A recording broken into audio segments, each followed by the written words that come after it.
Amici bellini, sono a casa, come potete insomma rendervi conto.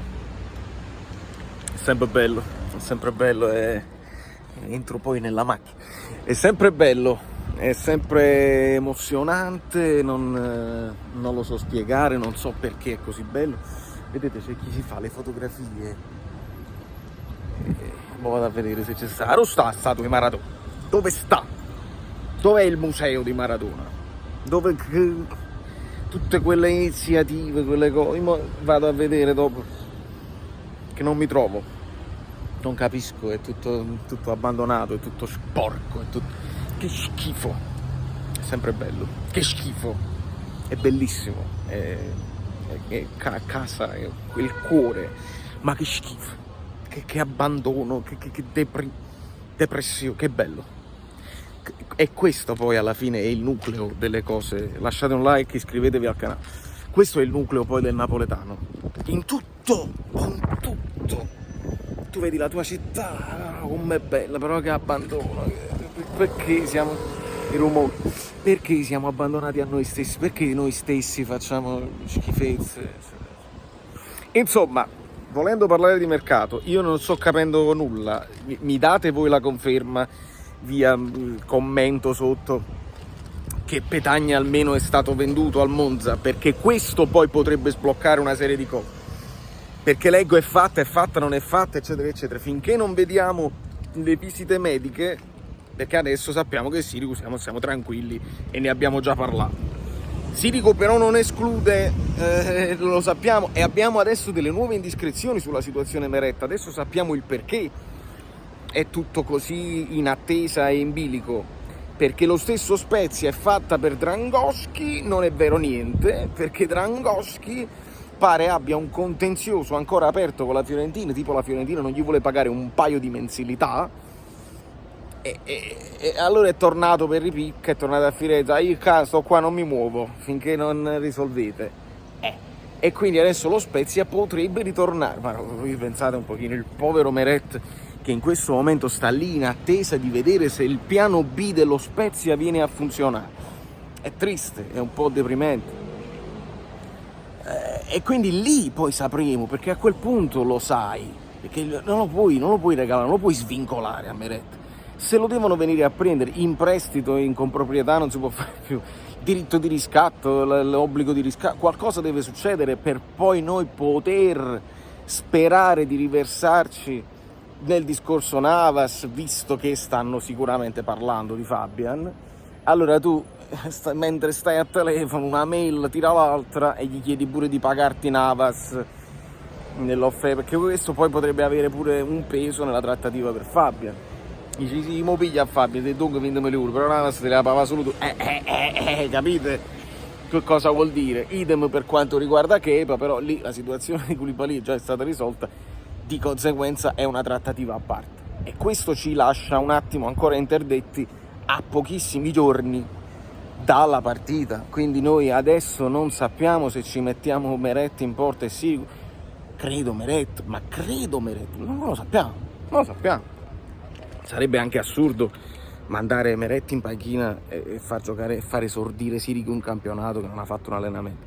Veramente complicata, e seppure lo fanno domani, tra visite mediche, tra preparazione, piacere con tutti i compagni, col portiere, è tosta, è tostissima. Almeno però, se mi venite a dire, perché poi si collega tutto col Verona, perché se mi venite a dire che Petagna è fatta, allora il Napoli veramente può impegnarsi, almeno per Simeone, paradossalmente rispetto a tutto quello che abbiamo detto prima, visto che Sassuolo chiede una cifra blu per Raspadori, può essere pure che il Napoli dice vabbè, allora io mi piglio a Simeone nel frattempo che risolvo la situazione Petagna e non cambio questo modo, perché poi Raspadori ti potrebbe portare a cambiare modulo e ritornare al 4-2-3-1. È mica male. E a quel punto ti trovi il vice Osimhen, però con il Verona c'è il discorso aperto per Barak. Vedete perché non si chiude mai niente? Perché se tu sai per certo che c'è di Fabian, allora potresti poi andarti a prendere Barak, che può fare la mezzala, può fare anche il sottopunta, e siamo alle solite. Il fatto di Zielinski lo abbiamo capito, che lui lo vuole arretrare e quindi lo può arretrare. Adesso è ritornato il nome di Ndombele e se voi cercate lo so, io ho aperto questo canale un po' di tempo fa, all'epoca di Ancelotti, quando venne Ancelotti il primo anno, già si parlava di Ndombele al Napoli, c'era tutta una situazione, ma adesso Hamsik se ne va prima che poi se ne sarebbe andato, quindi si torna a parlare di Ndombele. E quando si torna a parlare di Ndombele non lo so se è vero o non è vero, ci possiamo esaltare eccetera eccetera, perché poi questo ha sostituito il nome di Lo Celso. Allora noi continuiamo a fare nomi che non sappiamo mai niente, però sappiamo che ci sono delle cose sospese, come il caffè a Napoli, il caffè sospeso che si deve risolvere. Ecco i rumori, arrivano e mi vengono a pigliare. Quindi, situazione Verona che dobbiamo affrontare. Ora Simeone non ha giocato le amichevoli, non ha giocato la partita ufficiale, proprio che hanno perso col Bari, e non ha giocato. I rumori, aspettiamoli, accogliamoli i rumori. Clicco qua. Tu vuoi pigliarsimo perché è capace che sennò ti gioca contro. Ci riusciamo a muovere e a prenderselo subito?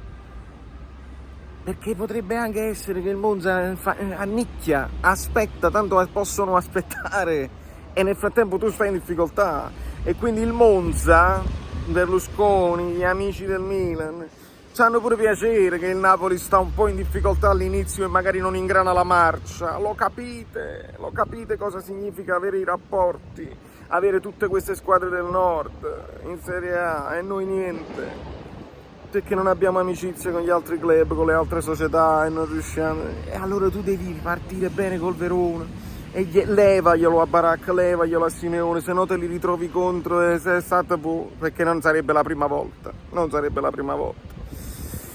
quindi Napoli, ti prego muoviti, ti prego fai qualcosa immediatamente perché siamo agli sgoccioli. Io a poco me ne torno pure in America, penso un poco come agli sgoccioli siamo. Ma voi mi sentite? Io spero che mi sentiate, non tenevo manco le cuffiette. Intanto siamo qui e io me la voglio pure venire a vedere la partita proprio col Monza, la seconda partita di campionato. Se sto ancora qua in qualche modo mi organizzerò e me ne vado in curva. Nel frattempo voi fate i bravi, fate i bellini, che noi dobbiamo organizzare anche il fantacalcio per gli abbonati e devo riuscire a trovare, è un casino qua perché non c'ho computer, non c'ho una connessione all'altezza della situazione, non so come devo fare, in qualche modo farò. Quindi chi è abbonato e voi mi scrivesse su Telegram, così organizziamo almeno questo fantacalcio che bisogna far partire insieme al campionato, a meno che uno lo vuole far partire a mercato finito, ma poi devi aspettare tutte le giornate, è un peccato, ci hanno rovinato il calcio, non mi piace. Insomma, la difesa, ricapitolando, la difesa tutto a posto, almeno sappiamo che tutto. Portiere non lo sappiamo, non lo sappiamo. A centrocampo uno dice ve lo sai, ma non lo sai perché Fabian eccetera eccetera, e in attacco non lo sai, non lo sappiamo ancora perché Raspadori è sempre in bilico e Simeone è sempre in bilico, a giorni alterni Raspadori è fatta, Raspadori non verrà mai e Simeone è fatto, Simeone non verrà mai perché il Verona siamo lì. Voi fate i bellini, lasciate un like che vi siete dimenticati, grazie per gli auguri che avete fatto alla mamma, avrà apprezzato moltissimo e io vado a fare il che fare perché comunque ce n'è sempre da fare, moltissimo, in tutte le parti del mondo e va bene così, vi voglio bene, ora ci vediamo da qualche parte, datemi il tempo di organizzare, ma mi organizzo.